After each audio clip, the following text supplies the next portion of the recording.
आज की वीडियो का टॉपिक है बुराई का अंत। मेरे प्यारे दोस्त, अगर अभी तक आपने मेरे चैनल को सब्सक्राइब नहीं किया है तो वीडियो को लाइक करके चैनल को सब्सक्राइब कर लें और अपने प्यारे दोस्तों को भी शेयर कर दें। तो चलिए वीडियो को स्टार्ट करते हैं बिना देर किए।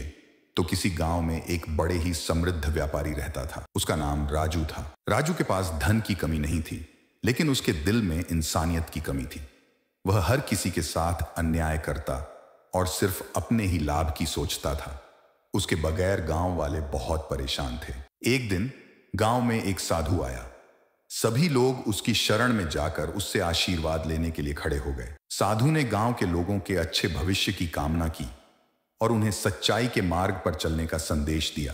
उन्होंने कहा, बुराई का साथ छोड़ देने से ही समृद्धि मिलती है। राजू ने भी साधु के पास जाकर आशीर्वाद मांगा। साधु ने उससे पूछा, क्या तुम बुराई का साथ छोड़कर अच्छाई का मार्ग चुनोगे?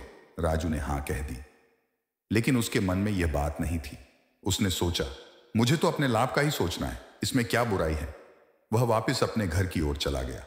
रात के समय राजू ने अपने सेठ दोस्त से मिलकर उससे गांव की जमीनों पर कुछ जबरदस्ती करने की योजना बनाई। सेठ ने उसकी इस योजना को स्वीकार किया और उसका साथ दिया। अगले दिन राजू और सेठ गांव के कुछ लोगों के साथ जमीनों की हड़ताल करने लगे। वे गांव की जमीनों को अपने कब्जे में लेने की कोशिश कर रहे थे। जब गांव के लोगों ने इस बारे में सुना तो उन्होंने राजू की इस हरकत को बहुत नापसंद किया। उन्होंने राजू को समझाने की कोशिश की, लेकिन उसने अपने बुरे कार्य में विश्वास नहीं किया। इसके परिणाम स्वरूप गांव में उनकी स्थिति और भी खराब हो गई। लोगों ने उससे नाराजगी जताई और उसको गांव से बाहर निकाल दिया। राजू को इसका पछतावा हो गया। वह समझ गया कि उसने अपने साथ अन्याय किया और बुराई के मार्ग पर चला गया। उसने साधु के वचनों की महत्वाकांक्षा की। राजू ने अपनी गलतियों का पछतावा किया और उसने गांव वालों से माफी मांगी। टाइटल, सच्ची मित्रता की कहानी। एक समय की बात है।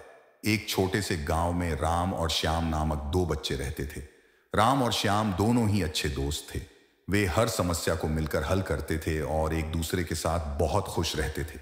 लेकिन एक दिन एक बड़ा आपातकाल उत्पन्न हो गया। राम के पिता का व्यापारिक संघ के साथ एक निवेश का मुआवजा करने का मामला था, जिसमें उनका पिता बहुत सारा पैसा लगा चुके थे। लेकिन अचानक संघ द्वारा धोखाधड़ी की गई और उनका पूरा पैसा लूट लिया गया। इससे राम के परिवार पर बड़ा आर्थिक बोझ पड़ गया।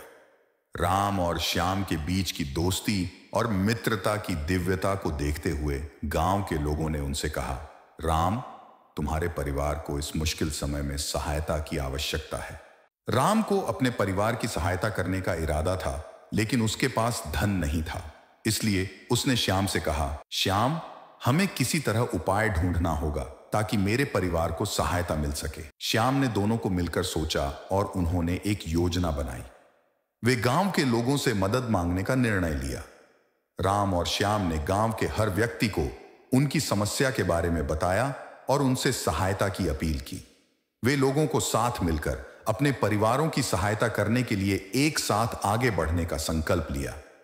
गांव के लोगों ने राम और श्याम की इस बड़ी नैतिकता को देखते हुए उनके साथ खड़ा होकर उनके परिवार की सहायता की।